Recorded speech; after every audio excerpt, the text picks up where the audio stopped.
With over 700 enemies across the Soulsborne series, there are bound to be absolute masterpieces and some truly terrible designs. So in this video, we're going through each of these games, from Demon Souls all the way to Elden Ring, and I'm picking out what I consider the single best and absolute worst enemy from each one. And then we'll break down exactly why they're so good, or so incredibly bad. Now let's start from the first game in the Souls series, Demon Souls. The worst enemy is easily the Mind Flayer. This guy ticks all the boxes of terrible enemy design. Crazy damage, annoying resistance, unbalanced grab attack, and more. Let's break it down. These guys do so much damage and attack so quickly that if you get caught off guard, it's just over. And if you are prepared for them, it still doesn't matter, because they have these green bolts they can just shoot at you. But they aren't just any ranged attack, it's a ranged grab attack. The whole risk and reward of grab attacks is that the enemy can completely stop you from moving, but they need to risk getting in close, and possibly being attacked to do that. But the Mind Flayer throws that out the window with this ranged grab attack. Added on to that, once you get grabbed, they pretty much always insta-kill you with that weird tentacle attack, which is so creepy. So he sucks from a gameplay perspective, but when he starts feeling you up with those tentacles, it makes you uncomfortable from a real-life perspective too. You're just sitting here watching your character slowly get murdered in the worst way possible, but you should be able to handle them at a range. Right? No, because they have huge magic resistance. If everything else wasn't enough of a reason to hate them, the game makes it as difficult as possible to get close to them, and shuts ranged options down too. Why would you do this, FromSoft? The cherry on top of all this is the fact that they're always placed in the most tight places possible. With an enemy like this, you would expect the one consistent counter to be using your environment to your advantage, but that isn't an option. With their frustrating lack of counters and annoying moveset, Mind Flayers definitely earn their spot as the worst enemy in Demon Souls. Okay, so if the Mind Flayer is the worst, what enemy is the best? It's the Red-Eyed Knights. They are so obviously the best enemy in Demon Souls. No questions asked. They stand as a challenge and worthy obstacle to any player that encounters them. They're an obstacle meant to make you a better and smarter player. In terms of moveset, these guys are super well telegraphed and not difficult to dodge for anyone that knows what they're doing. And if you don't, then this is your 5-star level education in Soulsology.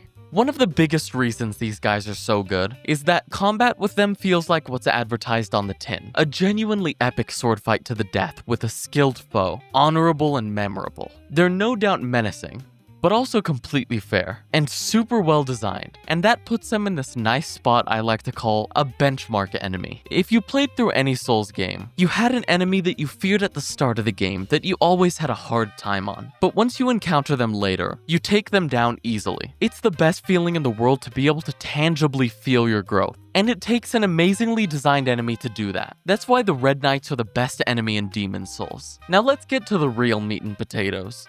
Dark Souls 1. This is where most of us began our masochistic journey into the Soulsborne genre, and it's the entry with the second most annoying enemies. Picking the worst was a nearly impossible task, but it's gotta go to the skeleton beasts. Now what's bad about these guys? I wish I could just say these guys are horrible and move on, because they're just that awful. But you want to hear the details, don't you? These guys are located in the Tomb of the Giants, so that means you aren't seeing anything. Imagine walking through the darkness, and you see something out of the corner of your eye. So you equip your torch, just to see a skeleton dog lunging at you like a hungry pit bull that just saw a child. Oh, and added on to that, the Tomb of Giants can be crazy tight too. So even if you do find a way to see through the darkness, your surroundings just won't be of help to you. So it's like the darkness is a middle finger on the left hand, and the middle finger on the right hand is the ledges. And with the darkness and the ledges combined, these guys are definitely sending you to your death before you even know they're attacking you.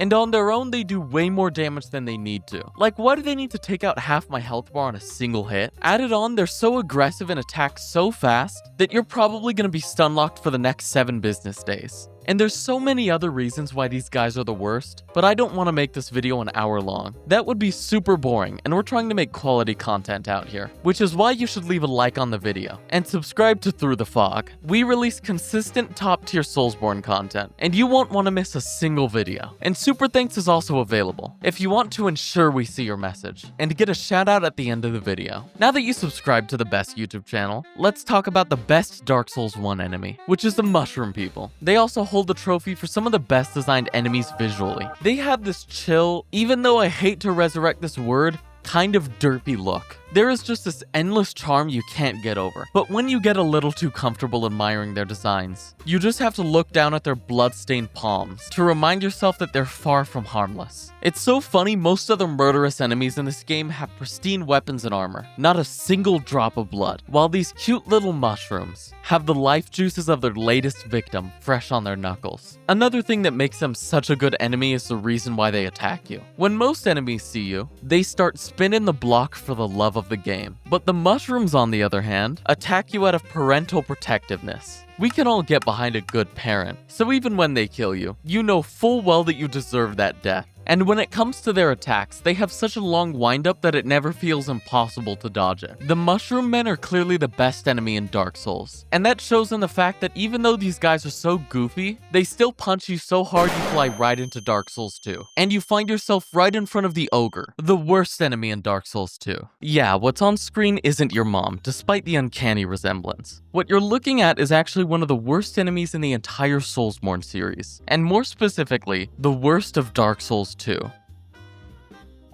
For one thing, they have absurdly deep health pools. Tell me why this goofy guy takes like 20 hits to kill. And balance just doesn't exist with this guy either. Because on top of his absurd health, he does insane damage. And apparently they weren't annoying enough, because they're consistently put in tight hallways and in groups. Yup. That's what you call a Dark Souls 2 moment. You really get sick of these guys. They reuse this enemy so many times, it's just absurd. And the craziest part is that these guys are in the spawn area. Gotta love Dark Souls 2. Always making sure you start the game in the worst way possible. There really isn't any strategic value to these guys. It's just spamming them as much as possible, while making them have loads of health and do loads of damage. And FromSoft really pretends that's decent enemy design. But they didn't always miss with Dark Souls 2. And the Alone Knights are a great example, which is why they win the title for the best enemy in Dark Souls 2. This is another enemy that has a great design. I mean, this guy's armor looks so cool. This is just another instance of a knight being the best enemy. Considering their more human anatomy compared to other enemies,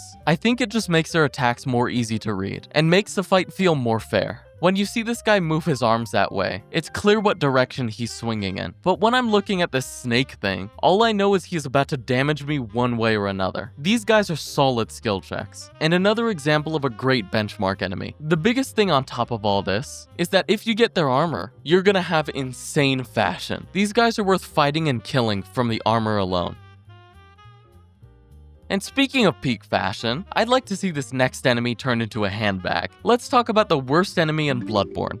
No surprise, it's the Brain Sucker. These guys retread a lot of the same terrible mistakes as the Mind Flayers. If you've ever been killed by these guys, you know they suck, literally. And when they suck you, they take your insight. One of the most valuable resources in the game just gets yoinked because you didn't time your dodge right. And even if you time your dodge right, it doesn't matter, because they have a ranged grab attack. So even if you're sweating to try and keep your insight, there's a good chance they're gonna stop you in place and rob all of it anyways. And what's the visual design of this guy? He looks a lot like Wormface from Elden Ring. Like, what are we doing here? Most of the time, Bloodborne has top-notch enemy designs, but this guy looks both disgusting and weird at the same time. And to make things worse, they're always placed around corners, so they can sneak attack you and pull a subtle little sucky on you, taking all of your insight in the process. They feel cheap. They feel unfair, and to be honest, when you consider the fact that Bloodborne is supposed to be played significantly more aggressive than any of the previous titles, an enemy that stops you in place and sneak attacks you at every corner feels like a spit in the face to that gameplay style. Like, you want me to play like I'm on crack for the entire game, but when I see these guys, I have to be cautious? Luckily, that isn't an issue with the best enemy in Bloodborne. These guys are intimidating visually and gameplay-wise, while still being balanced and fair. That's right. I'm talking about the werewolves.